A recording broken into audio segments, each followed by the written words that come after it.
Welcome to my drum kit.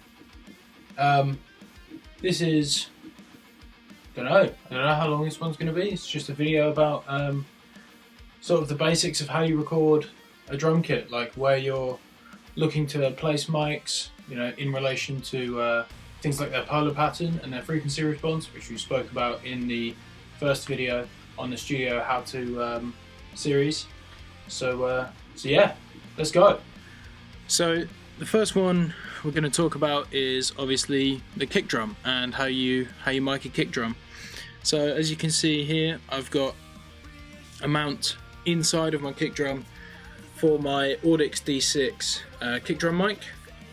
It's about 6 inches away from the batter head on the inside, and it's pointed like directly at the beaters. So by doing this, all you'll get is maximum attack, and you'll still get quite a bit of thuddiness because it's a little bit away from the batter head there.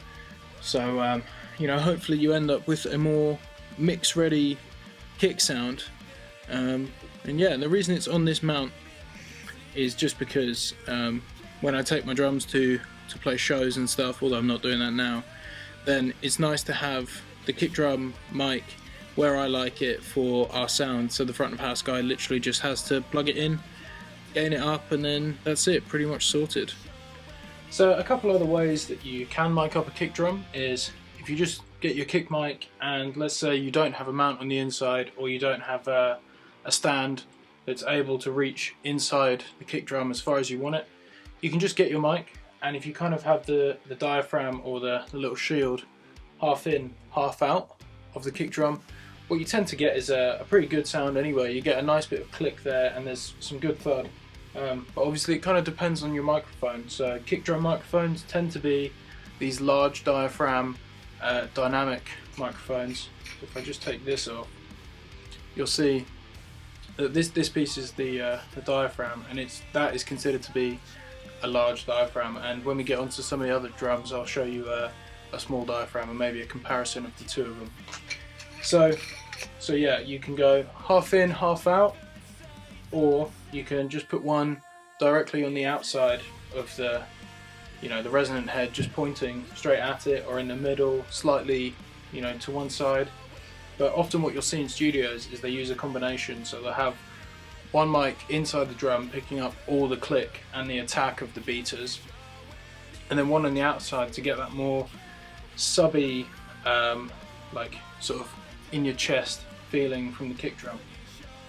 So next we've got the snare drum. I just put a 57 on my snare top and bottom, and it's just the industry standard mic for literally anything, because it just makes everything sound pretty good, to be fair.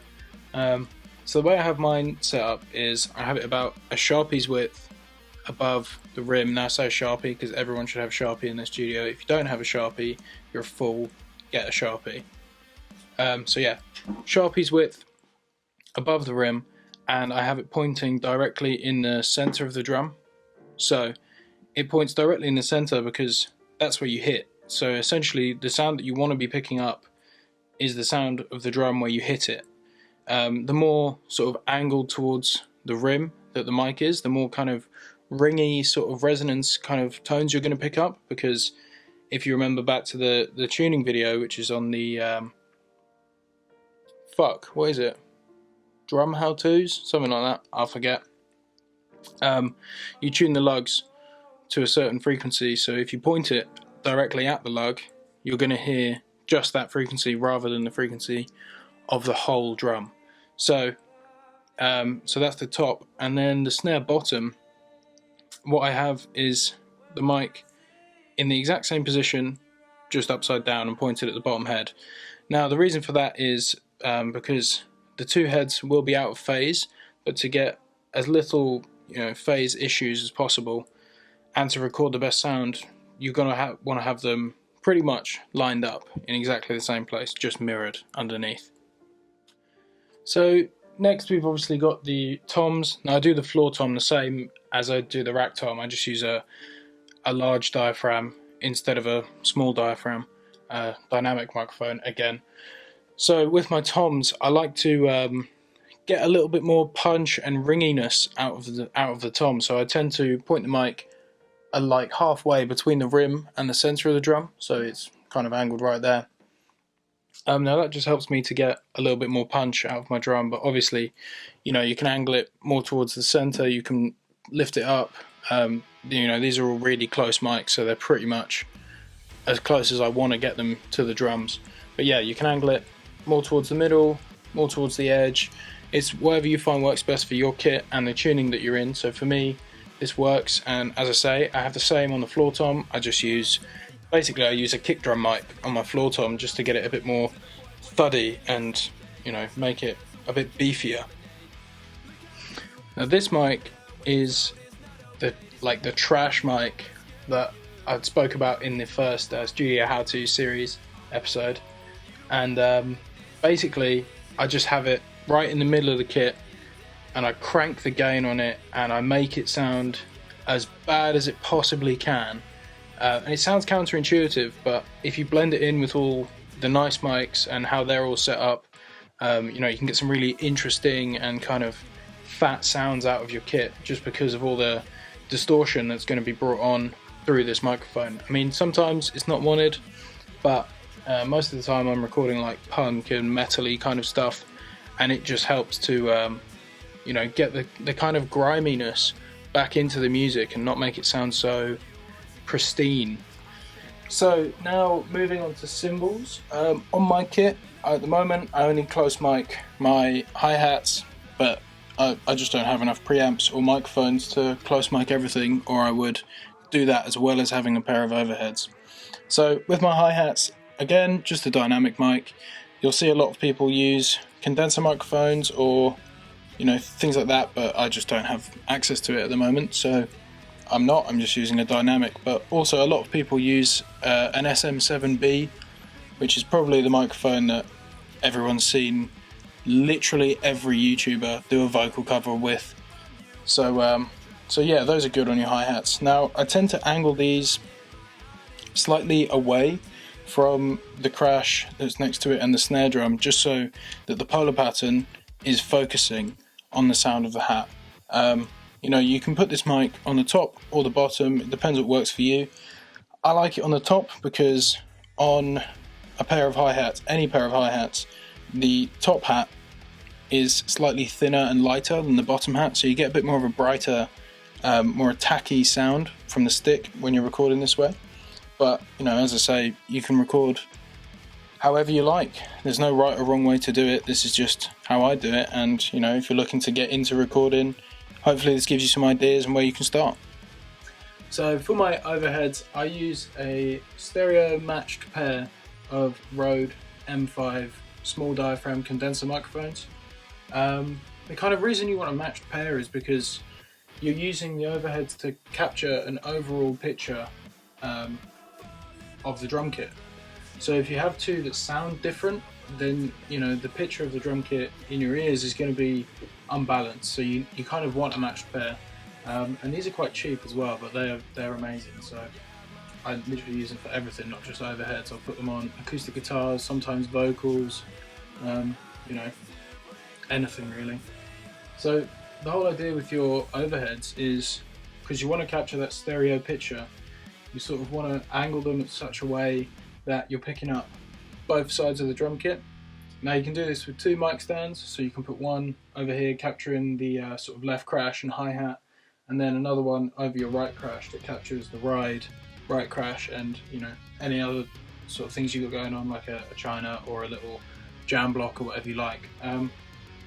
But mine, I've got them in what's called an ORTF configuration. Basically it just means that I can get one of these things, which is called a stereo bar. I can mount it on a single stand, and then I can just use the one stand to mount the two microphones and pick up a full stereo picture of the kit. I find this works for me, and to be honest, there's not much difference between this and using a regular spaced pair, as it's called, so one on a stand there and one on a stand here, because they're still very separate capsules. So you can bear that in mind when you're looking for overheads. But also, using a stereo bar like this means that your two overheads are more likely to be in phase with each other. So what you'd normally do if you had a spaced pair is you make sure that both the microphones are the same distance from the snare drum. So just get an XLR lead and you go, oh, okay, that's that distance, and then you bring it over here, and then you make sure they're the same so they're in phase with the snare. But by being on this bar, they're automatically in phase with the snare because it's the same distance from the snare. So I recommend getting one of these if you're wanting to record anything in stereo, like even if it's just your room or your acoustic guitar, or even a regular guitar, it doesn't matter, or a piano. Just one of these bars will make your life so much easier because you just need the one stand, two mics on a bar, and it's really easy. So yeah, that's how I do overheads. So if you're wanting to record the sound of your room, what I tend to do is pick a corner that's the furthest away from my drums. It's about like 2 meters away from my drums, this corner, and I'll get a large diaphragm condenser and face it directly into the corner, because the idea with a room mic is you like the sound of the room, so what you actually like is the sound of the reflections that the room is producing and where they're building up in the room. So obviously you want to capture those reflections, so you just point it where the reflections are.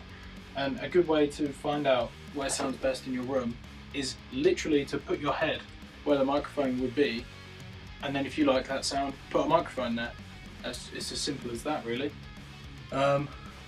Yeah, I also tend to find with room mics, if I'm doing a mono room mic, I'll, as I say, just put this one over here. But if I'm doing a stereo pair, I'll put one in this corner and one in the opposite corner of the room, just to pick up the full image of the drums. But yeah, I don't have the luxury of all the preamps and all the microphones I'd like, so yeah, this is it.